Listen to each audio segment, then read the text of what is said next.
Hello, हाय, नमस्कार मैत्रिणींनो. पुन्हा एकदा शंभूज क्रिएशन या चॅनलवरती तुमचं अगदी मनापासून स्वागत आहे.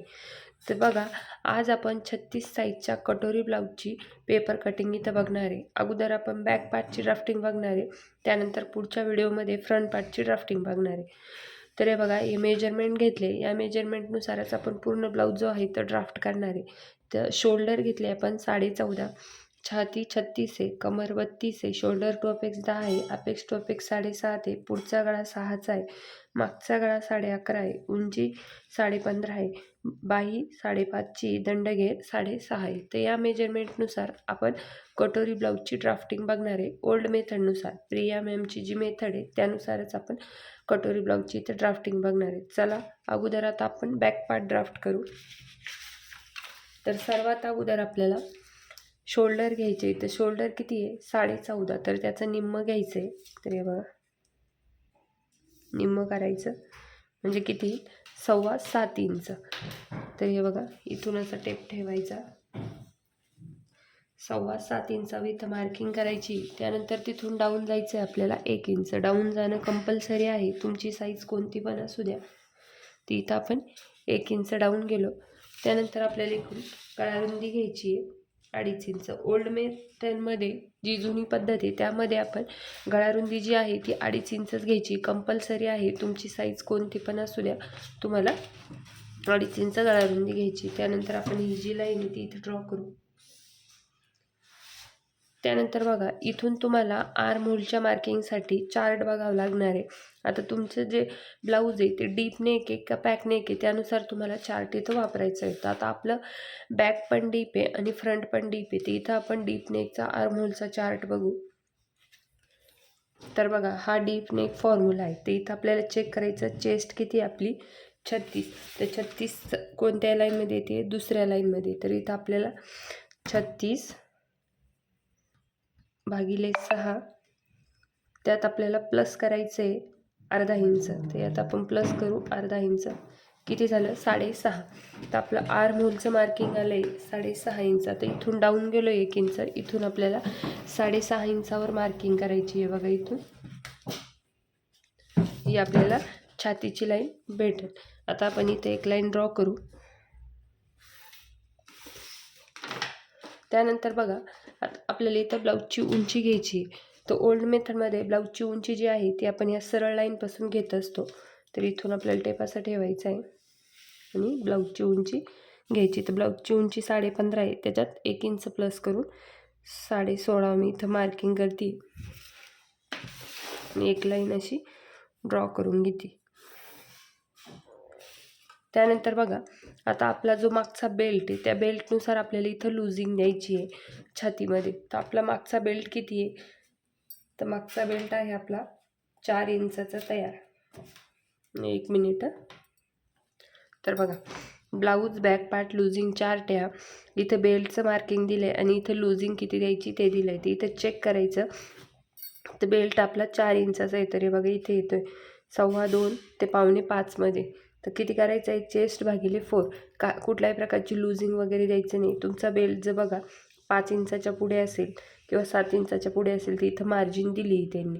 तर आता आपण बेल्ट किती आपला 4 इंच आहे, म्हणजे कुठल्याही प्रकारची लूजिंग द्यायची नाही आपल्याला त्याच्यामध्ये. तर आपली छाती किती? 36 भागिले 4 करू तर किती आलं? 9 इंच. तर इथून बघा, टेप ठेवायचा, 9 इंचावर मार्किंग करायची आहे आणि शिलाई मार्जिन घ्यायची आहे 2 इंच. त्यानंतर इथं आपल्याला कमरची मार्किंग करायची. तर कमर किती आपली? 32. कमरमध्ये कुठल्याही प्रकारची लूजिंग वगैरे द्यायची नाही. जेवढी कमर आहे तिला डिवाइड 4 करायचं. तर किती आलं? 8 इंच. तर इथं आपण 8 इंच कमरची मार्किंग घेऊ. आता डीप नेक आहे त्यामुळे बॅक साईडला आपण 1 इंचाचे टक्स घेणार आहे आणि शिलाई मार्जिन घेते मी इथं 2 इंच. स्केलने आपण अगोदर हे मार्किंग जे आहे ते जॉईन करून घेऊ.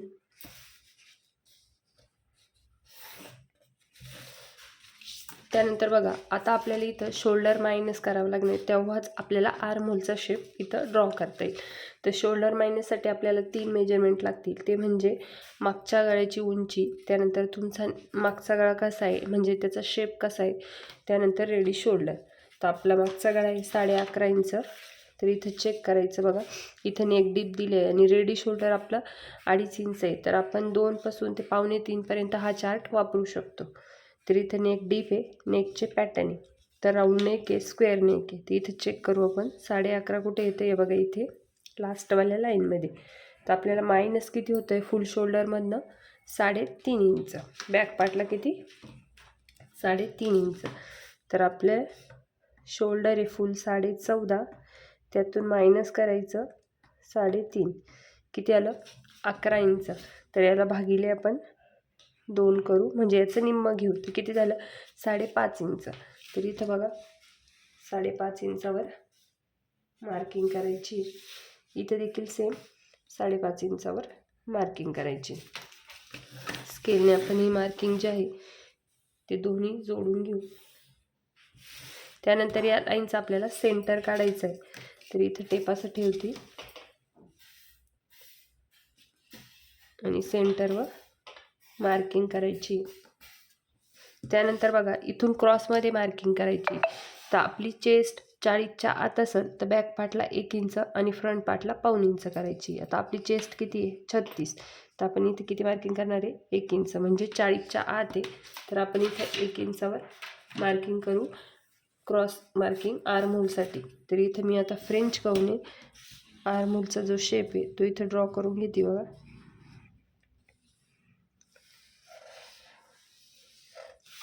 तर आर्महोलचा शेप ड्रॉ केला आहे. त्यानंतर बघा ओल्ड मेथडमध्ये इथे जेवढं मायनस होतं सेम आपल्याला इकडे देखील तेवढंच मायनस करायचं आहे. तर इथं आपण चेक करून घेऊ किती मायनस होते.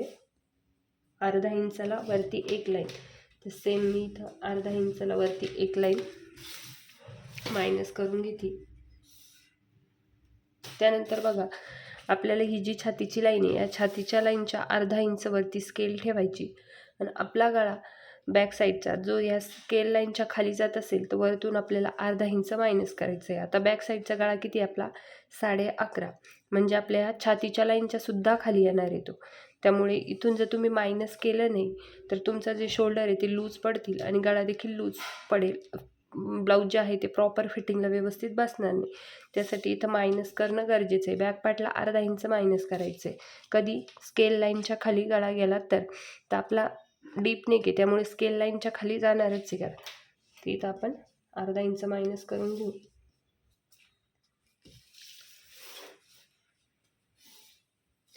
त्यानंतर आपल्याला इथं रेडी शोल्डरची मार्किंग करायची. तर रेडी शोल्डर किती आपलं 2.5 इंच आहे, त्याच्यात 1 इंच प्लस करून 3.5 इंच इथं मी मार्किंग केली आहे. त्यानंतर बघा इथून आपल्याला 1/2 इंच खाली अशी मार्किंग करायची आणि ती इथं क्रॉसमध्ये जॉईन करायची. कारण शोल्डर जे असतात ते सरळ असं थोडे क्रॉसमध्ये असतात. तर इथं आपल्याला असा शोल्डरला क्रॉसमध्ये शेप देऊन घ्यायचा आहे. तर हे बघा अशा पद्धतीने आपण बॅक पार्ट जो आहे तो पूर्ण इथं ड्राफ्ट केला आहे. पण कटिंग आपण लगेच करणार नाही, कारण अगोदर आपण बॅक पार्ट ड्राफ्ट करतो, त्यानंतर फ्रंट पार्ट ड्राफ्ट करून तो कटिंग करतो, साईडचा पार्ट इथं ठेवून चेक करतो आणि त्यानंतर ब्लाऊजची उंची चेक करत असतो आणि त्यानंतर बॅक पार्टची कटिंग करत असतो. तर या व्हिडिओमध्ये आपण एवढा बॅक पार्ट जो आहे तो मी इथं तुम्हाला ड्राफ्ट करून दाखवला आहे. तर पुढच्या व्हिडिओमध्ये आपण फ्रंट पार्टची ड्राफ्टिंग बघू कटोरी ब्लाऊजच्या. तर चला, व्हिडिओ आवडला असेल तर व्हिडिओ लाईक करा, शेअर करा. आपल्या चॅनलला नवीन असेल तर चॅनलला सबस्क्राईब करा आणि तुम्हाला नवीन कोणत्या प्रकारचे ब्लाऊज शिकायचे असेल ते देखील कमेंट करा. भेटूया उद्याच्या व्हिडिओमध्ये. बाय.